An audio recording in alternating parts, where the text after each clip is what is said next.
आज जो अपने टॉपिक कंटिन्यू करेंगे वो कॉन्ट्रैक्ट की सेकंड क्लास में आएंगे और उसमें अपने सीखेंगे कंसिडरेशन क्या है। अब कंसिडरेशन को समझने से पहले है ना, पहले अपने ये समझ लेते हैं कि कंसिडरेशन होता क्या है। जैसे कि ये पेन है। अब ये पेन अगर कोई मुझसे खरीदना चाहता है तो वो क्या करेगा, मुझे कुछ 20 रुपए देगा और बदले में उसे पेन दे दूंगा। अब क्या है, अगर मैं कॉन्ट्रैक्ट करना चाह रहा हूं तो मेरे को बदले में क्या मिल रहा है, 20 रुपए। और सामने वाले को मैं क्या दे रहा हूँ, पेन दे रहा हूँ। तो मेरे लिए कंसिडरेशन क्या हो गया, 20 रुपए। और सामने वाले के लिए कंसिडरेशन क्या हो गया, पेन हो गया। जैसे मान लो अब कोई बच्चा है, वो मेरे पास आया क्लैट की कोचिंग के लिए। अब मेरे लिए कंसिडरेशन क्या है, उसकी जो फीस जिसके लिए मैं पढ़ा रहा हूँ। और सामने वाले के लिए कंसिडरेशन क्या है, वो किस लिए क्या कंसिडर करके कॉन्टेक्ट कर रहा है, कि सर्विसेज या फिर वो क्लासेस ऑनलाइन जो हमारी ऐप पे हैं। तो कंसिडरेशन क्या होता है, पहले अपने एक बार इसकी डेफिनेशन पढ़ लेते हैं और फिर आगे समझते हैं। When at the desire of the promiser, the promisee or any other person has done or abstained from doing or does or abstain from doing anything, such act or substance is known as consideration for the promise। देखो क्या है ना, एक तो positive act भी हो सकता है और एक नेगेटिव भी हो सकता है। मान लो मैंने बोला कि मेरे खेत में जितने भी पेड़ पे आम लगे हुए हैं, अगर वो तुम तोड़ के ले आओगे तो मैं तुम्हें बदले में आधे आम दे दूंगा। तो ये क्या है, मैंने क्या किया कि मुझे वो आम चाहिए थे, ठीक है। और मैंने उसको बोल दिया कि मैं सर्टेन सम ऑफ अमाउंट या कुछ चीज तुम्हें दे दूंगा। तो मेरे लिए कंसिडरेशन क्या है, वो आम या फिर जो लेबर वो काम कर देगी। और उसके लिए कंसिडरेशन क्या है, उसको रिटर्न में जो चीज मिल रही है। कुल मिला के कंसिडरेशन क्या होता है कि जो भी आप काम कर रहे हो ना, या जो कॉन्टेक्ट कर रहे हो, तो क्या कंसिडर करके आप कॉन्टेक्ट कर रहे हो, वो आपके लिए कंसिडरेशन है। और कंसिडरेशन हमेशा लॉफुल होना चाहिए। कंसिडरेशन क्या होना चाहिए, हमेशा लॉफुल होना चाहिए। अगर कंसिडरेशन अनलॉफुल होगा तो क्या होगा, कॉन्ट्रैक्ट वॉइड हो जाएगा। कंसिडरेशन लॉफुल है तो कॉन्ट्रैक्ट सही है, अनलॉफुल है तो वॉइड। अब वॉइड क्या होता है, वॉइड का मतलब होगा जीरो। वॉइड का क्या मीनिंग होगा, जीरो। अब जीरो के क्या मतलब है, जैसे अपने एग्जांपल लेते हैं। मान लो मैंने बोला कि मुझे है ना, राम एक लड़का है, उसकी कार पसंद है, क्या तुम वो कार चोरी करके ला दोगे, और मैं तुम्हें उसके बदले में 1 लाख रुपए दे दूंगा, क्योंकि वो कार है ही 25 लाख रुपए की। या फिर थार जो 20 लाख की है, क्या तुम मेरे लिए ला दोगे, और मैं तुम्हें 1 लाख रुपए दे दूंगा। तुम्हें भी फायदा है, तुम तो उसके घर पे नौकरी करते हो, और मुझे भी फायदा है। अब यहाँ पे कंसिडरेशन तो सही है दोनों के लिए, पर वो क्या चीज़ है, अनलॉफुल है ना, कि भाई किसी की चोरी करवाना। तो वो चीज़ कभी भी कॉन्ट्रैक्ट नहीं होंगी, वो कॉन्ट्रैक्ट वॉइड है। समझो ऐसे, मान लो मैंने उसको ये प्रॉमिस किया कि तुम कार ला दोगे चोरी करके, तो मैं तुम्हें 1 लाख रुपए दे दूंगा। अब वो चोरी करके ले आया और मैं मुकर गया कि मैं नहीं दे रहा 1 लाख रुपए। तो क्या वो आदमी मेरे पे कोर्ट में केस कर सकता है, नहीं कर सकता। क्यों नहीं कर सकता, कि कॉन्ट्रैक्ट जीरो है, उसकी कोई वैल्यू ही नहीं है। आगे बढ़ते हैं अपने। Consideration means something in return. बस ये चीज को ध्यान रखना है, कंसिडरेशन का मीनिंग क्या है, कि जो आपको रिटर्न में मिल रहा है ना, कोई काम करके, वो चीज क्या होगी, कंसिडरेशन होगी। और वो चीज हमेशा लॉफुल होनी चाहिए। वो अगर अनलॉफुल हुई तो कॉन्ट्रैक्ट होगा ही नहीं। जैसे कुछ नेता लोग ये बोल रहे हैं कि अगर आप हमें वोट कर दोगे तो हम आपको 1,000 रुपए दे देंगे, ठीक है। बोल रहे हैं ना कि कई वो आते हैं कि आप वोट डाल दो हमें और हम 2-2 हज़ार रुपए में आपके वोट्स खरीद लेते हैं। तो वो सारे के सारे जो ये कॉन्ट्रैक्ट हैं, उसकी कोई वैल्यू नहीं है। जो बच्चे नए हैं मैं उनको फिर बता दूं, कॉन्ट्रैक्ट ओरल भी हो सकता है और रिटर्न भी हो सकता है। दोनों फॉर्म में हो सकता है। ओरल नहीं मतलब बातचीत करके, और रिटर्न की फॉर्म में अपने ड्राफ्ट कर लिया, दोनों ही वैलिड है। नेक्स्ट पॉइंट पे चलते हैं। As per section 25 of the Indian contract act, an agreement made without consideration, ध्यान से समझना, an agreement made without consideration is void. कोई भी ऐसा एग्रीमेंट जो बिना कंसिडरेशन के आपने बनाया है, उसकी कोई वैल्यू नहीं है, वो जीरो है। क्यों जीरो है, वो समझते हैं अपने। जैसे मान लो सामने वाला है, ठीक है, उसके पास कोई कार है, वो कह रहा है मैं आपको कार दे रहा हूँ सर, पर मेरे उसको रिटर्न में तो कुछ मिला ही नहीं ना। तो ये कॉन्ट्रैक्ट लॉ की नज़र में गलत है। तो कुछ एक्सेप्शंस हैं जहाँ पे दादाजी अपने पोते को कह रहे हैं लव एंड अफेक्शन, कि बेटा ये मैं तुम्हें दे रहा हूँ, ठीक है। वो एक्सेप्शंस अपने करेंगे। वैसे हमेशा हर कॉन्ट्रैक्ट में कंसिडरेशन होना जरूरी है, क्योंकि आप रिटर्न में एक्सपेक्ट ही नहीं करोगे तो कैसे आप किसी को कोई चीज़ दे रहे हो। तो वो चीज़ क्या है, सेक्शन 25 अपने ने क्या सीखा, an agreement without consideration is void. कोई डाउट इसमें, चलें आगे चलो। अब जो कंसिडरेशन है ना, वो कई पार्ट में डिवाइडेड है। पहला पार्ट हो गया पास्ट कंसिडरेशन, दूसरा हो गया प्रेजेंट कंसिडरेशन, तीसरा हो गया फ्यूचर कंसिडरेशन। पास्ट कंसिडरेशन क्या होता है, in case of past consideration the promisor had received the consideration before the date of promise. इसको एक एग्जांपल से समझते हैं अपने। मान लो ये क्या है, स्विमिंग पूल है, ठीक है, और यहाँ पे दीपिका पादुकोण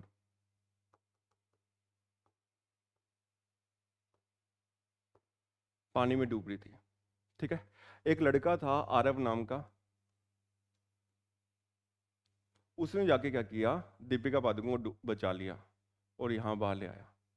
अब दीपिका पादुकोण तो बहुत ज्यादा अमीर है ना लड़की, वो जैसे ही बाहर आई उसने बोला कि आरव, तुमने मेरे को डूबते हुए बचाया है, तो मैं तुम्हें जो एक्ट तुम कर चुके हो, यानी मेरे को बचा चुके हो, उसके लिए तुम्हें मैं 10 लाख रुपए दे दूंगी। लेकिन अभी तो मैं उसके पास है नहीं ना, वो तो स्विमिंग कॉस्ट्यूम में है कि मैं अभी कल जाऊंगी और कल तुमको ये पेमेंट कर दूंगी। अब क्या हुआ कि आरव खुश हो गया, आरव कहता है यार बढ़िया है, अपने को तो ऑटोग्राफ मिल जाता वही बढ़िया था, और ये तो अपने को 10 लाख रुपए दे रही है। जब कल ये गया वहां पे पैसे लेने के लिए, तो दीपिका पादुकोण मुकर गई, कहते मैं नहीं दे रही, वो तो मैंने मजाक ही किया था। तो लोग क्या बोलता है, अगर आपने किसी पास्ट की चीज के लिए, जैसे मान लो कोई चीज जो कोई कर चुका है, उसके लिए उसको कंसिडर करके लिए अब कुछ बोल रहे हो ना करने के लिए, तो वो चीज भी वैलिड है कुछ देशों में और कुछ देशों में वैलिड नहीं है। जैसे इंग्लैंड में ये लॉ वैलिड नहीं है। तो अपने को कैसे पता लगेगा कि ये लॉ सही है या गलत है, तो अपने को पैसेज में गिवन होगा। अगर अपने को पैसेज में गिवन है कि पास्ट कंजुगेशन इज वैलिड, तब हम क्या करेंगे कि अगर कोई भी जना किसी पिछली चीज के लिए प्रॉमिस करके अब कुछ बोल रहा है कि मैं ये चीज करने को तैयार हूं, तो वो वैलिड होगा। और अगर पैसेज में अपने को ये दे रखा कि पास्ट कंजुगेशन वैलिड है ही नहीं, तब हम क्या करेंगे, उसको वैलिड नहीं मानेंगे। ठीक है। मतलब कि एग्जांपल लेते हैं, मान लो मैं अंकुश हूं और मेरा पर्स गिर गया, वॉलेट गिर गया। अब कोई मेरे को वो वॉलेट ला के दे दे और मैं उसे बोल दूं यार आधे पैसे मैं तेरे को दे दूंगा, कि मेरे तो पूरे डूब रहे थे, तो वो वैलिड है अगर पास्ट कंजुगेशन के हिसाब से। पास्ट कंजुगेशन क्लियर हो गया, समझ में आ गया। वापिस चलें, अगला आ गया प्रेजेंट कंजुगेशन। प्रेजेंट कंजुगेशन तुरंत का तुरंत कि भैया ये लो 20 रुपए, मेरे को 4 गोलगप्पे खिला दो, खत्म बात, आज की आज अपना खत्म हो गया। फ्यूचर कंजुगेशन में क्या है कि अपने एक चीज फ्यूचर में जो करनी है उसके हिसाब से अपने अभी एग्रीमेंट कर रहे हैं। जैसे तुम लोग फीस देने के लिए आए क्लैट की, तुमने बोला ना सर 1 साल तक आगे आप पढ़ा दोगे ना, मैं अभी उसकी फीस दे रहा हूँ, उस फ्यूचर की बात को कंसीडर करके कि आप फ्यूचर में हमारा को पूरा अच्छे से पढ़ाओगे, कि 1 साल और ये लो एडवांस फीस आप पढ़ाओगे, तो ये फ्यूचर कंसिडरेशन का। प्रेजेंट पास्ट फ्यूचर, ठीक है, तीनों को रीड कर लेते हैं। Present consideration is one in which one of the parties to the contract has performed his part of the promise which constitutes consideration for the promise by the other side, it is known as present consideration। सबसे important जिस पर सवाल आएंगे वो past है, और अपने को कुछ भी याद नहीं करना ये कि प्रेजेंट क्या है, पास्ट क्या है, फ्यूचर क्या है, ये सब चीजें क्या है अपने को पैसेज में दी होंगी। अपने सिर्फ इसलिए सीख रहे हैं कि अपने इनको यूज करके क्वेश्चंस कर सकें। एक बार जो लिखा हुआ है स्क्रीन पे इसको पढ़ लो, अगर इसमें कोई डाउट है तो बताओ, फिर अपने आगे मूव करते हैं। प्रेजेंट कंजुगेशन, पास्ट कंजुगेशन और फ्यूचर कंजुगेशन, करें मूव आगे, चलें, चलो। नेक्स्ट पॉइंट है क्या क्या इंसेंशियल्स हैं वैलिड कंजुगेशन के। ये भी इंपॉर्टेंट है क्योंकि कंजुगेशन पूरा इंपॉर्टेंट है। Conjugation must move at the desire of promiser, whatever is done must have been done at the desire of the promiser and not voluntarily or not at the desire of third party। मतलब कि जो भी अपने contract कर रहे हैं ना, तो हम दो पार्टीज सेम में कंसेंट से कर रहे हैं काम, ऐसे नहीं कि मम्मी ने फोर्स कर लिया या कोई और जना थर्ड पार्टी वाला हमें फोर्स कर रहा है। हम खुद फ्री कंसेंट के साथ आए हैं और वो काम करने को हम खुद इंटरेस्टेड हैं। ठीक है। जैसे कि एग्जाम्पल लिखते हैं, if Munna rushes to circuit's help whose house is on fire, there is no consideration but a voluntary act। But if Munna goes to Circuit's help at Circuit's request, there is good consideration as Circuit did not wish to do act gratuitously without consideration। मतलब कि दो जने हैं, एक मुन्ना भाई है, एक कौन है, जैसे मान लो मेरे घर पे आग लग गई, ठीक है, अब पास में कोई फायर ब्रिगेड आई और वो आगे बुझा दे, तो वो कंसिडरेशन मांग सकती है। क्यों मांग सकती है कि भाई वो वहां पे आई है ना, तो उसकी जैसे मान लो सपोज करो कोई भी गवर्नमेंट की कोई आई है फायर ब्रिगेड, ठीक है, अब वहां पे वो जो एक्ट शो कर रही है ना, उसका मतलब ये नहीं है कि मैं कहूंगा तुम आए क्यों बुझाने आग, उसका काम था ये वो वहां पे आगे बुझाने, ठीक है। लेकिन कई बार ऐसा होता है एग्जाम्पल में, जैसे मान लो अपने ये मान के चले कि एक बस है, ठीक है, अब उस बस में, ठीक है, 50 सवारियां बैठी हैं और तुम भी चल के बैठ गए। अब तुमने ये बोला नहीं कि मेरे को गंगानगर जाना है या हनुमानगढ़ जाना है, लेकिन तुम उसमें बैठ गए तो तुम, हमें समझ में आ रहा है कि भाई तुम खुद है ना वहां पे जाना चाहते थे और तुम हमें पैसे दोगे। वो ये नहीं कह सकता कि अपना ऑफर कब हुआ है, एक्सेप्टेंस को है, ऑटोमेटिकली इम्प्लाइड है। लेकिन अगर मैं लिफ्ट कहीं जा रहा हूँ और मेरा स्टूडेंट है, जैसे इसका घर रास्ते में पड़ता है, मैंने कहा अब मैं तुझे छोड़ दूंगा, तो यहाँ पे समझ में आ रहा है नेचर में कि मैं कोई पैसा पूसा लेना नहीं चाहता। मैं ये नहीं बोलूंगा इसको कि भाई 30 दिन हो गए और पेट्रोल के आधे पैसे दे। तो ये साफ अपने को क्लियर है। ठीक है, आगे बढ़ते हैं अपने।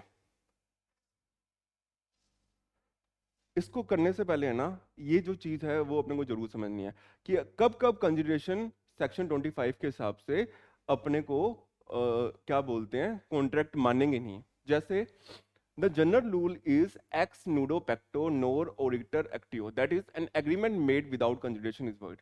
तो ये चीज तो अपने ध्यान ही रखेंगे कि कोई भी ऐसा एग्रीमेंट हमने बनाया जिसमें कंसिडरेशन नहीं है तो वो एग्रीमेंट वर्ड है।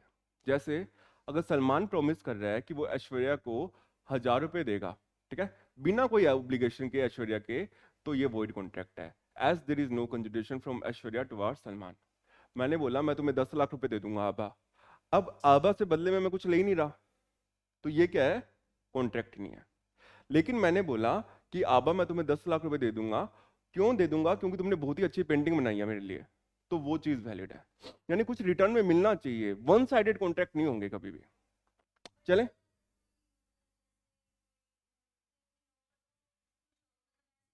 तो अगर मान लो कोई अपने नौकर को ये बोल दे कि दिवाली पे, इस दिवाली पे ना तुमने बहुत अच्छी सफाई की है, ठीक है, तो मैं वो सफाई के कंसिडर करके कर रहा हूँ, तब तो ठीक है, वो वैलिड कॉन्ट्रैक्ट हो जाएगा। लेकिन कोई ऐसे बोले कि प्रेम जी आप बहुत शांति से बैठे रहते हो, आपको मैं 10 लाख रुपए दे रहा हूँ, तो वो प्रेम जी रिटर्न में तो कुछ कर ही नहीं रहे, तो वो कोई कॉन्ट्रैक्ट नहीं है, मैं बाद में मुकर सकता हूँ। ठीक है, दादाजी ने बोल दिया कि तुम बहुत अच्छे पैर दबाते हो, ठीक है, तो मैं तुम्हें 10 लाख रुपए दे दूंगा, दादाजी मुकर जाएंगे, कोई प्रॉपर कंसिडरेशन ही नहीं है ना, तो कंसिडरेशन होना प्रॉपर जरूरी है। ठीक है, लेकिन एक्सेप्शंस क्या है, promise made on account of love and affection. जैसे अभी आभा ने सवाल पूछा कि अगर कोई सर्वेंट है और आप उसको लव एंड अफेक्शन से कुछ देना चाहो तो दे सकते हो।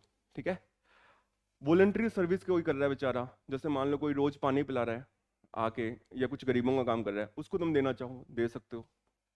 प्रोमिस मेड टू पे टाइम बार डेट, टाइम बार डेट क्या होता है ये भी समझ लो कंसेप्ट, ये काम आएगा, फिर आगे चलते हैं। जैसे एक आदमी है ए, उसने एक लड़की है पी, उससे 3,000 रुपये है ना उधार लिए। ठीक है, अब पी को ये बोला कि मैं 3 साल के टाइम पीरियड में ना वो लौटा दूंगा। ठीक है, अब 3 साल हो गए और इसने पैसे नहीं लौटाए। अब 3 साल होने के बाद है ना, सपोज करो जैसे मान लो ए ने पैसे उधार लिए थे ना, पूनम ने बोला कि मिस्टर ए अब मेरे पैसे वापस कर दो। कब बोला, 1 जनवरी 2020 को।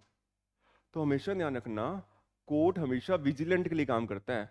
अगर तुम सोए रह रहे हो ना और मान लो कोर्ट में गई नहीं, तो जब डिस्प्यूट अराइज हो रही है उसके 3 साल के अंदर तुम्हें कोर्ट में केस करना है। ठीक है, अगर तुम नहीं कर रहे केस तो वो टाइम बाद डेट हो जाएगा, फिर तुम्हारी राइट खत्म होगी, तुम केस कर ही नहीं सकते दोबारा। आया समझ में? जैसे मान लो अगर अपनी डिस्प्यूट आज अराइज हुई और 3 साल तक अपने ने पैसे नहीं मांगे अगले से, या मांगे वो नहीं दे रहा, और अपने 3 साल तक कोर्ट में नहीं गए ना, अब अपने कोर्ट में जा ही नहीं सकते, क्योंकि कोर्ट कहेगा कि हम पागल बैठे हैं, तुम 50 साल बाद अब आ रहे हो। ठीक है, तो जब डिस्प्यूट अराइज हुई उसका 3 साल का लिमिटेशन पीरियड है, 3 साल के अंदर आपको कोर्ट में केस करना है। अगर आपने कोर्ट में केस कर दिया तब तो ठीक है, वरना आपने नहीं किया तो आपकी राइट गई, अब कोर्ट आपके लिए नहीं काम करेगा।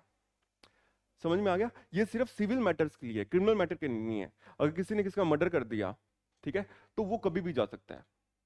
ठीक है, चलो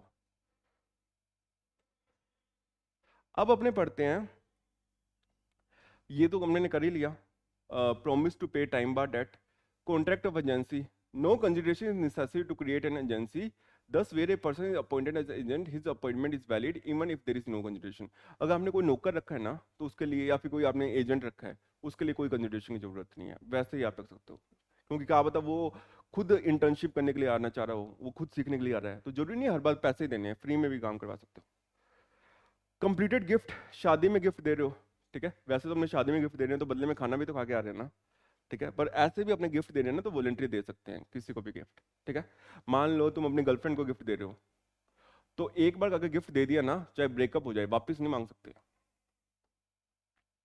मान लो तुम्हें लगे सलमान खान ने ऐश्वर्या राय को गिफ्ट दे दिए, बंगला दे दिया, और बाद में वो उसको लग रहा है इसने तो अभिषेक से शादी करवा ली, वो कह रहा है मेरे को वापस कर दे भाई।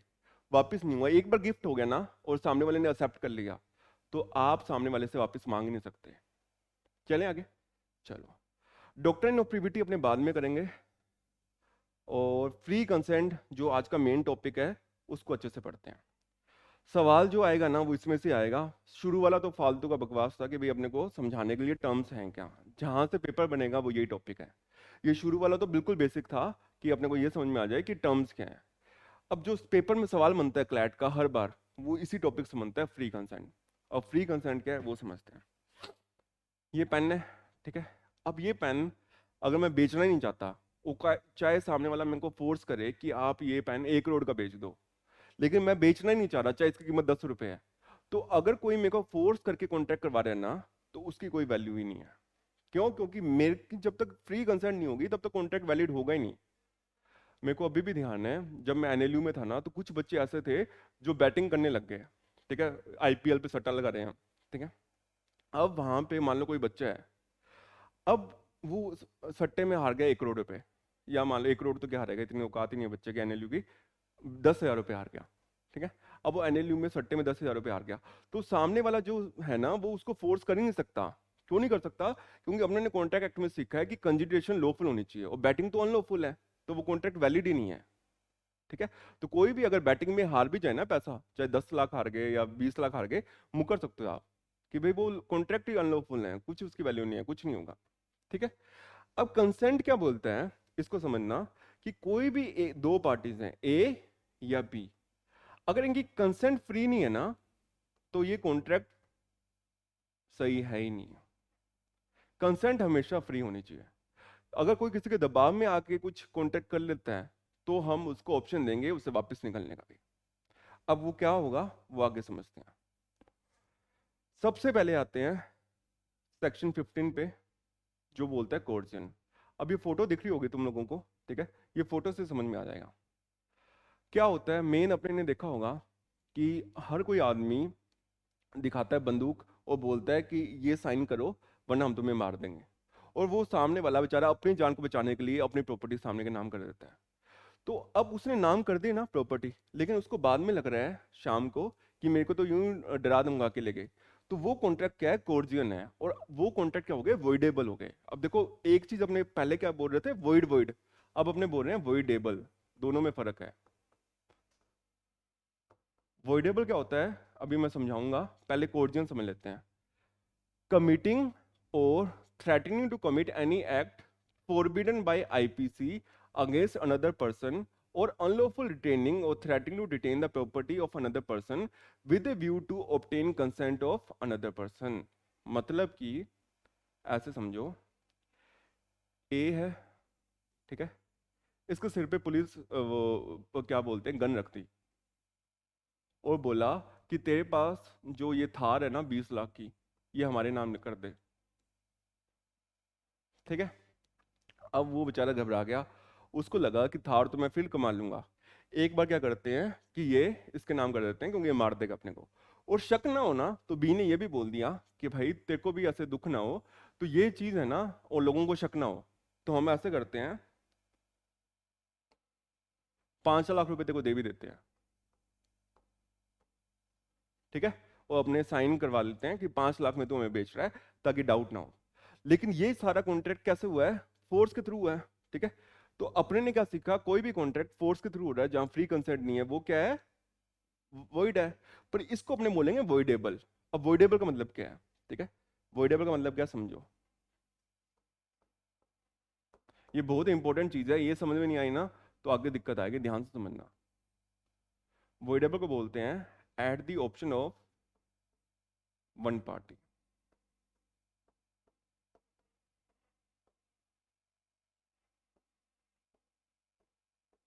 मतलब कि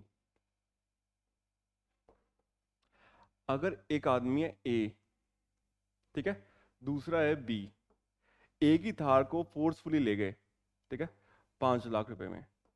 अब ए के ऊपर है, ए चाहे तो उस कॉन्ट्रैक्ट को क्या कर ले, वैलिड मान ले, और ए चाहे तो उस कॉन्ट्रैक्ट को कैंसिल करवा के वॉइड बनवा ले, क्योंकि ये कॉन्ट्रैक्ट कौन से हैं, वॉइडेबल हैं। अब तुम सोचोगे क्यों कोई वैलिड मानेगा। मान लो 20 लाख की गाड़ी थी, कोई आए चोर 5 लाख की गिरवा के ले गए। अब मेरे को तो पता है ना अंदर से क्या कि इस गाड़ी में कोई दम ही नहीं था, ये तो थी 3 लाख की, ये तो मैं तो रोज ही परेशान हो रखा था, बिक नहीं थी, बढ़िया हो गया ले गए 5 लाख का। और तुम इसको कंटिन्यू करवाना चाहते हो तो कंटिन्यू भी करवा लो कि नहीं नहीं ठीक है कोई बात नहीं। लेकिन तुम्हें ये लग रहा है कि नहीं नहीं यार ये तो अपनी थी 20 लाख की, और 18 लाख की कीमत तो अभी भी थी, और ये 5 में ले गए। तो कोर्ट में जाओ, पुलिस में जाओ, बोलो कि सर ये मैं ये कैंसिल करवा रहा हूँ कि मेरे को फोर्सफुली ले गए हैं, ये करवा के साइन, तो वो कैंसिल हो जाएगा, उसकी कोई वैल्यू नहीं है, वो वॉइड हो जाएगा। वॉइडेबल समझ में आया क्या होता है, या अभी भी डाउट है? ये बच्चों को समझ में नहीं आता वॉइडेबल और वॉइड में क्या फर्क है। वॉइड का मतलब क्या होता है, जीरो। ठीक है, उसमें दोनों पार्टीज है ना चाहकर भी कॉन्ट्रैक्ट नहीं करवा सकती। और वॉइडेबल का मतलब होता है ऑप्शन होता है एक पार्टी के पास, कौन सी पार्टी, जिसकी कंसेंट हमने धोखे से लिया है, जिसकी कंसेंट हमने क्या की है, धोखे से लिए, धोखे से क्या, फोर्सफुली लिया है, यानी कि थ्रेट यूज करके या फिर ऐसे। तो कोर्जियन समझ में आ गया सेक्शन 15, या दोबारा समझाना है? हाँ आबा पूछो।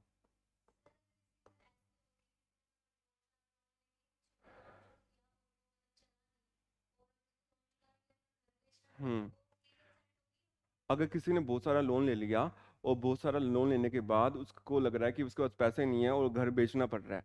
अब यहाँ पे हम कोई आईपीसी का लॉ तो वायलेट नहीं कर रहे ना, तुम्हें सोचना था लो लेने से पहले। अब तुम कर्जे में डूब गए हो, अब तुम अपनी नीड्स के लिए कर रहे हो, कोई तुम्हें फोर्स थोड़ी कर रहा है, ठीक है, तुम मत लेते। तो यहाँ पे कुछ भी नहीं होगा कोर्जियन, क्योंकि हमने कोई फोर्स यूज की नहीं, मर्जी है मत करो, चुका दो पैसे, फ्री कंसेंट ही होगी वो भी। ठीक है, लेकिन अनड्यू इन्फ्लुएंस पढ़ेंगे ना तो इसका एग्जांपल एक अपने करेंगे जिसमें कहाँ पे अनड्यू इन्फ्लुएंस में ये गलत हो जाएगा। ठीक है, कोर्जियन समझ में आ गया अच्छे से? ठीक है, कोर्जियन का मतलब इतना सा ही है, जो भी ऑनलाइन देख रहे हैं उनको भी मैं बता दूं, कोई भी व्यक्ति, कोई भी पर्सन है, अगर वो पर्सन फोर्स यूज कर रहा है और सामने वाला पर्सन को ये लग रहा है कि भाई मेरे को थ्रेट या डरा के ये कॉन्ट्रैक्ट करवा लिया और मैं करना ही नहीं चाह रहा था, वो कॉन्ट्रैक्ट कौन से हैं, कोर्जियन है। ठीक है, चलें आगे। अब अपने पढ़ते हैं, इसको दोबारा देख लेते हैं कि इसमें कोई पॉइंट अपना रह तो नहीं गया। Coercion may come from a person party to the contract or even third person not contact with the contract directly. Important points: prosecution A merely only threat to prosecute a man or file a suit against him does not prosecute a coercion. और ये सब वही है। ठीक है, अब अपने आते हैं अनड्यू इन्फ्लुएंस पे। अनड्यू इन्फ्लुएंस क्या होता है ना, पहले समझ लेते हैं फिर आगे चलते हैं। मान लो नोजगे स्कूल है,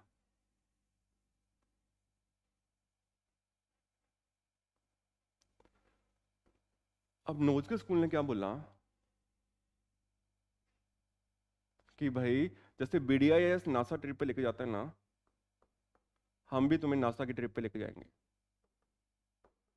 ठीक है, और बच्चे सामने बैठे हैं, और बच्चों को बोल दिया देखो जो बच्चे नासा की ट्रिप में जाके तुम बहुत सीखोगे, और जिसको इंजीनियर बनना है उसको तो नासा की ट्रिप पे जाना ही चाहिए, और बदले में हम कुछ नहीं, तुमसे सिर्फ 2 लाख रुपए ले रहे हैं। ठीक है, अब क्या है, सामने वाला जो स्टूडेंट है ना, ठीक है, वो तो इन्फ्लुएंस में आ जाता है ना टीचर के तुरंत, ये सोच के कि भाई सर तो कभी झूठ बोलेंगे नहीं। तो अगर उसने कॉन्ट्रैक्ट कर भी लिया, या किसी आदमी ने टीचर स्टूडेंट की रिलेशनशिप में कॉन्ट्रैक्ट कर भी लिया, क्योंकि एक पर्सन क्या है, स्कूल क्या है, डोमिनेटिंग है, और हर कोई सामने वाला उसका कहना मानेगा। तो तुम्हें लग रहा है ना कि तुम डोमिनेंट नेचर था उसका और तुमने कॉन्ट्रैक्ट करके फंस गए तुम, तो तुम उससे बाहर निकल सकते हो, ये बोल के कि भाई इन्होंने तो हमें दबाव में लेके करवा लिया। वैसे दबाव नहीं करवाया क्योंकि नेचर ही ऐसे थी। डॉक्टर सर्वेंट हो गया। अब डॉक्टर आया, डॉक्टर ने बोला देखो भाई ये तो पेशेंट बहुत क्रिटिकल है और इसका इमीडिएटली ऑपरेशन करवाना पड़ेगा, फोर्टिस में 25 लाख रुपए लगेंगे। अब वो अनड्यू इन्फ्लुएंस करवा सकता है वहां पे, क्योंकि अपने को तो लगेगा डॉक्टर ही भगवान है भाई। ठीक है, और डॉक्टर ने बोल दिया हमें, अब हमने 25 लाख रुपए दे दिए, पर हमें पता लगा बाद में यार ये तो इस यूं ही ले गया 25 लाख रुपए, तो अनड्यू इन्फ्लुएंस का यूज करके डॉक्टर की भी बैंड बच जाएगी यहाँ पे, क्योंकि तुम वहां पे ऐसे सिचुएशन में बैठे हो ना, हमें पता है कि उसके किसी के दादाजी वहां बैठे हैं, वो वहां पे बार्गेनिंग थोड़ी करेगा, पर तुमने तो अनड्यू इन्फ्लुएंस किया ना, इसका फायदा उठा लिया कि तुम डोमिनेंट नेचर पे हो। तो जो भी आदमी डोमिनेंट नेचर पे है और वो किसी नीचे वाले को मूर्ख बना के ऐसे कॉन्टेक्ट करवा ले, तो जो सामने वाला पार्टी है उसको कैंसिल करवा सकता है। चलें आगे, चलो।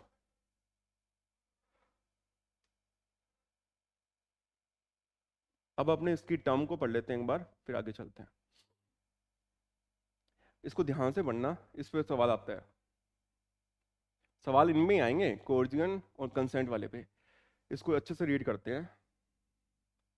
A contract is said to be induced by undue influence with the relations between the parties are such that one of the party, एक पार्टी ऐसी होनी चाहिए जो डोमिनेट कर सकती है दूसरे की विल और उस पोजीशन को ऑब्टेन करने के लिए अनफेयर एडवांटेज ले रही है। जैसे कि बाबा चेलेगा, अब मान लो राम रहीम मान लो बाबा है, ठीक है, और उसका जो चेला है उसको उन्होंने अंडर इन्फ्लुएंस में लाके कुछ कॉन्ट्रैक्ट करवा लिया कि तू सारी जमीन मेरे नाम कर दे।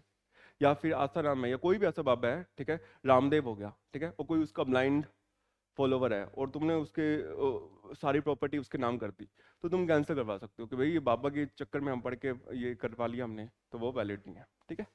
When a person to be in dominating position, कब बोलेंगे कोई पर्सन डोमिनेटिंग पोजीशन में? Where he holds a real और apparent authority over the other, जैसे मास्टर और सर्वेंट है। अब जेठालाल है और उसका नौकर कौन है? नट्टू काका। अब तुम्हें पता है ना कि जेठालाल ही तो इसको सैलरी दे रहा है, और जेठालाल जो भी बोलेगा नट्टू काका को करना ही पड़ेगा। अब जेठालाल ने बोल दिया कि देखो नट्टू काका, आप ये काम है ना आपको करना ही है। अब नट्टू काका को लग रहा है भाई मेरी नौकरी जाएगी, और एक बार उसने हाँ बोल दी, लेकिन वो बाद में चाहे मुकर सकता है, क्योंकि भाई उनका रिश्ता ही ऐसा है कि बॉस का कहना मना कर ही नहीं सकते। तो ये वाली चीज भी क्या है? वोइडेबल है। इसमें कोई डाउट? चलें आगे। वेरी स्टैंड्स इन ए फिड्यूशरी, फिड्यूशरी होता है ट्रस्ट में, जैसे डॉक्टर पेशेंट हो गया, या फिर कोई आदमी बहुत ही ज्यादा पेन में है और एक बार उसने सोचा कि भाई अपने को तुरंत छुटकारा पाने के लिए ऐसा करना है, तो यहाँ पे अपने क्या बोलेंगे? Under influence. एग्जाम्पल बस याद रखना, पेरेंट हो चाइल्ड, अगर पापा भी कोई कॉन्ट्रैक्ट करवा रहे हैं ना बच्चे से के साथ, तो भी अंडर इन्फ्लुएंस आ जाएगा। जैसे मान लो तुम्हारी स्टेप मॉम है, ठीक है, अब स्टेप मॉम क्या कर रही है? स्टेप मॉम जैसे मान लो सौतेली माँ क्या कर रही है कि बेटा ये साइन कर दो, ठीक है, नहीं तो खाना नहीं मिलेगा रात का, या कुछ ऐसे धमका रही है या डरा रही है, तो वो भी क्या है? अंडू इन्फ्लुएंस आ जाएगा। या तुम्हारे रियल पापा ही तुम्हें बोल रहे हैं कि ये चीज़ तुम बेच दो किसी को, तो वो भी क्या है? ये आ जाएगा। गार्जियन हो गया, वार्ड, डॉक्टर पेशेंट कर ही लिया, वकील और क्लाइंट, ठीक है, वकील बोले जा रहा है कि नहीं नहीं अपने को केस करना पड़ेगा, सुप्रीम कोर्ट में करना पड़ेगा, तो ये सारे के सारे क्या है? अंडू इन्फ्लुएंस, ठीक है।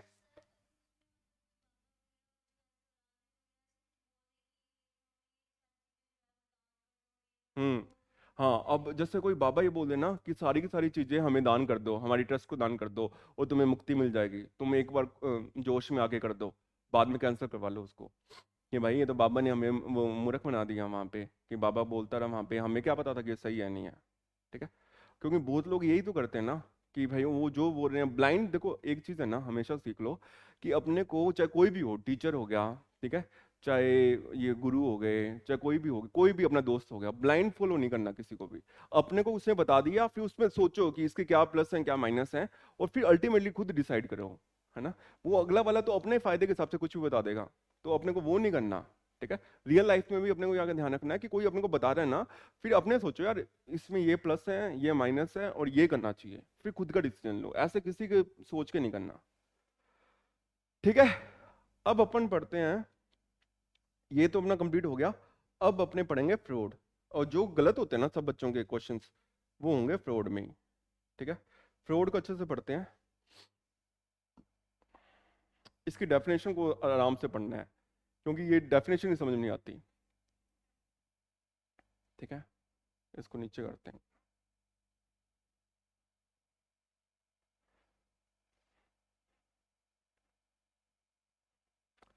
अब देखो फ्रॉड है क्या, फ्रॉड को पहले मैं समझा देता हूँ, फिर अपने इसके डेफिनेशन में आते हैं, ठीक है। ये टॉपिक पढ़ के अपने क्लास को आगे खत्म करते हैं। फ्रॉड क्या है? सबसे ज्यादा सवाल अगर कॉन्टैक्ट में आए हैं तो फ्रॉड पे आए हैं, तो इसको हमने एकदम अच्छे से करेंगे। अगर कोई भी पर्सन ए, ठीक है, क्या कर रहा है?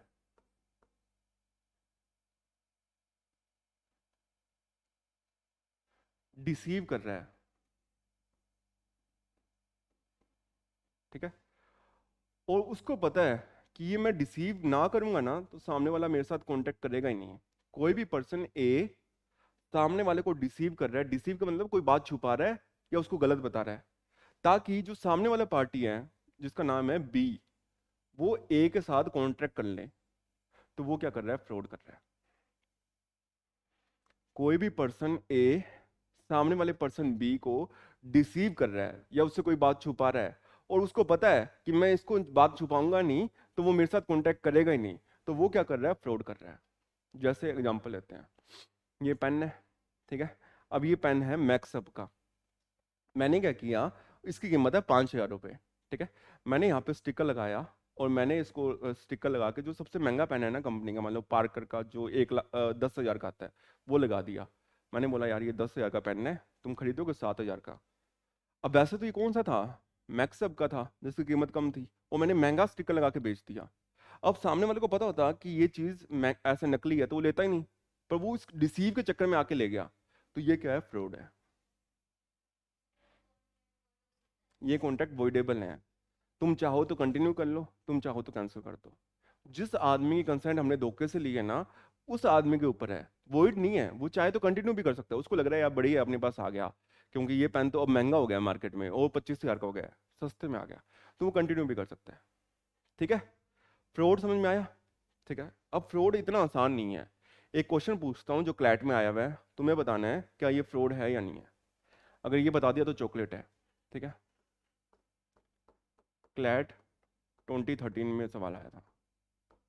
ध्यान से सुनना, सबका गलत होता है, मुझे उम्मीद है तुम भी गलत करोगे। चलो, क्या हुआ, एक आदमी है ए, उसके पास एक हॉर्स है। आबा नहीं बताएगी, बाकी बताएंगे। अब उसके पास एक हॉर्स है, ठीक है।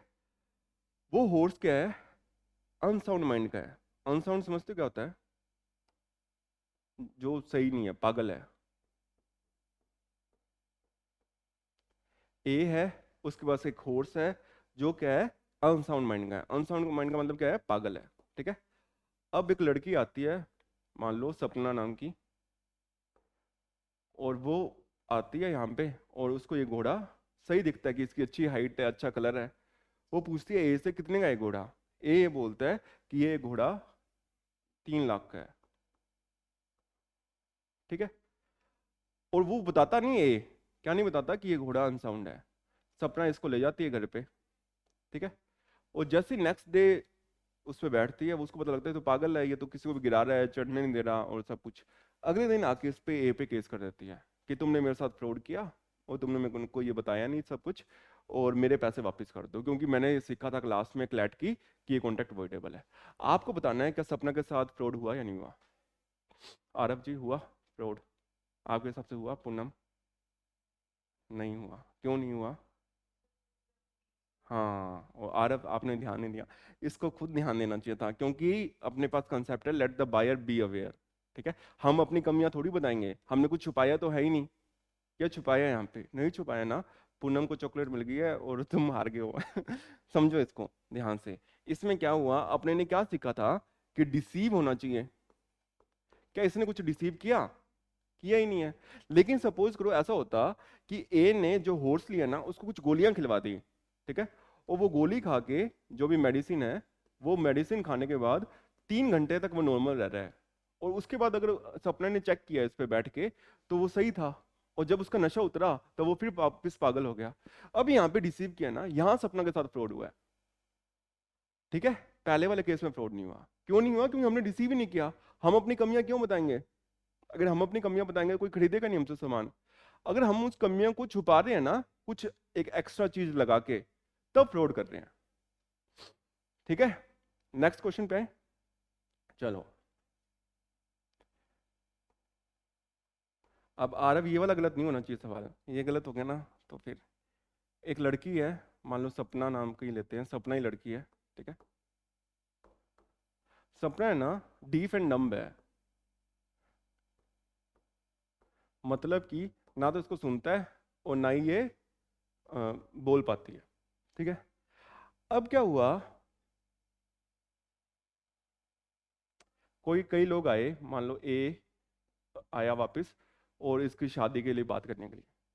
अब क्या हुआ, इसकी शादी के लिए बात करने के लिए आया तो सपना के माँ बाप ने बताया ही नहीं कि ये बहरी और गूंगी है। इनको ये लगा कि ये शर्मा रही है बहुत ज्यादा, ठीक है, और ये आ तो गई है और दिखने में भी सुंदर है। अब और इससे उन्होंने शादी तय कर दी। जब शादी हुई तो मुझको पता लगा यार ये तो बाद में, शादी के बाद में, कि ये तो सही में गूंगी चिपका दी है, हमारे को बोल नहीं सकती। हमें ये लग रहा था क्या कि ये तो वो है, शर्मिली है। इन्होंने फ्रॉड का केस कर दिया। क्या फ्रॉड किया इसके पेरेंट्स ने? क्या फ्रॉड किया? फ्रॉड किया है, क्या किया है? इसमें भी फ्रॉड नहीं हुआ। क्योंकि हम क्यों बताएंगे हमारी कमियां, तुम्हें खुद बात करके देखनी चाहिए थी। हमने थोड़ी बोला है इसको चुप रहने के लिए। तो ये भी फ्रॉड नहीं है, क्योंकि तुम बात करते तुम्हें पता लग जाता। हम क्यों बताएं अपनी कमियां? ठीक है, इसमें तुम्हारा गलत हो गया। एक क्वेश्चन और करते हैं, फिर आते हैं सपना है, ठीक है, और सामने फिर आ रहा है कोई बी नाम का लड़का। सपना के 10 बॉयफ्रेंड है, ठीक है, पहले से ही। बी की शादी हो गई। शादी के बाद वो केस कर रहा है, यार ये तो अभी भी अफेयर चला रही है बाकियों के साथ, ये तुमने फ्रॉड किया हमारे साथ, कि हमें बताते तो सही इसके इतने बॉयफ्रेंड रह चुके हैं पहले। क्या सपना की फैमिली वालों ने फ्रॉड किया है? कोई फ्रॉड नहीं किया। अगर इसके बॉयफ्रेंड रहेंगे बता देंगे, रिश्ता ही टूट जाएगा।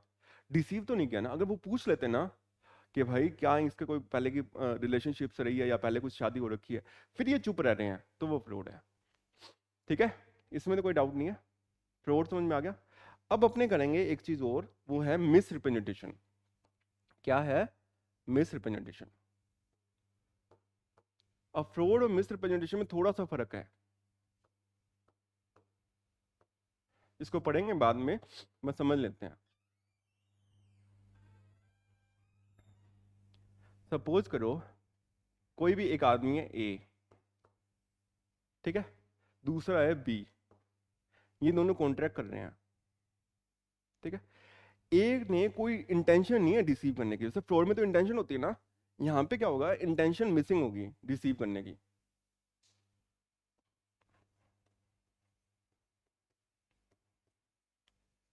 कोई इंटेंशन नहीं है क्या करने की, डिसीव करने की। और वो है ना सामने वाला आदमी ए, ठीक है, उसको लग रहा है ऐसा ही कि भाई ये चीज ही होगी। जैसे मेरी कार है होंडा अमेज, और सामने वाले ने पूछा कि आरब ने, सर इसकी एवरेज कितनी होगी? मैंने बोला यार 21-22 की होगी, और मैंने कुछ चेक नहीं की, मेरे को लग ही रहा था ये। और सामने वाले ने इस भरोसे पे खरीद ली मेरे से। तो वो मिस रिप्रेजेंटेशन है, फ्रॉड नहीं है। फ्रॉड में मैं जानबूझ के है ना इंटेंशन रख रहा हूँ कि मैं सामने वाले को धोखा देने की। यहाँ पे क्या है, मेरे को लग ही रहा था कि उसने पूछा कि सर ये जो आईफोन है, ठीक है, ये वाला आईफोन आपने कहाँ का मैन्युफैक्चर है? मैंने कहा यार यूएसए का ही होगा। पर मेरे को नहीं पता था कि इंडिया बनाने लगी कंपनी, और इसने यूएसए का सोच के ले लिया, ठीक है। तो मैंने क्या किया है, मिस रिप्रेजेंटेशन किया है, ना कि फ्रॉड किया है। दोनों में क्या फर्क है? मिस रिप्रेजेंटेशन में क्या होगा ना कि जब कॉन्ट्रैक्ट वॉइडेबल है और सामने वाला कैंसिल करवाना चाहे तो उसको पेमेंट वापस मिल जाएगी। जैसे कि मान लो मैंने फोन बेच, तुमने ले लिया, तो मैंने 20,000 का तुम्हें बेचा है ना, तो 20,000 रुपये तुम मुझे वापस, मैं तुम्हें दे दूंगा और फोन ले लूंगा। लेकिन फ्रॉड में क्या होगा ना कि 20,000 तो देने ही पड़ेंगे, प्लस में जेल में जाना पड़ेगा। ये समझ में आ गया? फ्रॉड और मिसप्रेजेंटेशन। फ्रॉड में क्या कर रहे हैं अपने, कि अपने सामने वाले को डिसीव कर रहे हैं, अपनी इंटेंशन है अगले को मूर्ख बनाने की, अपने कुछ फोर्स अप्लाई कर रहे हैं, कुछ ऐसा कर रहे हैं, स्टिकर लगा रहे हैं या कुछ ऐसा कर रहे हैं ताकि अगला धोखे में आके कांटेक्ट कर ले। मिस प्रेजेंटेशन में अपने कोई फॉल्स स्टेटमेंट बोल रहे हैं लेकिन अपनी इंटेंशन नहीं थी रिसीव करने की, हमें लग ही रहा था ऐसा कुछ है, तो हम क्या कर रहे हैं, मिस प्रेजेंटेशन कर रहे हैं। फ्रॉड में क्या होगा, अपने को जेल भी होगी और पैसे भी देने पड़ेंगे। मिस प्रेजेंटेशन में अपनी कोई जेल नहीं होगी, अपने को सिर्फ क्या करना है, पैसे देने हैं। आज की क्लास को अपने यहीं वाइंड अप करते हैं। नेक्स्ट क्लास में जब अपने मिलेंगे तब अपनी मिस्टेक और आगे की चीजें पढ़ेंगे, ठीक है। चलो, और किसी को कोई डाउट्स हो तो वो कमेंट बॉक्स में पूछ सकता है, फिर अपने नेक्स्ट मूव करते हैं।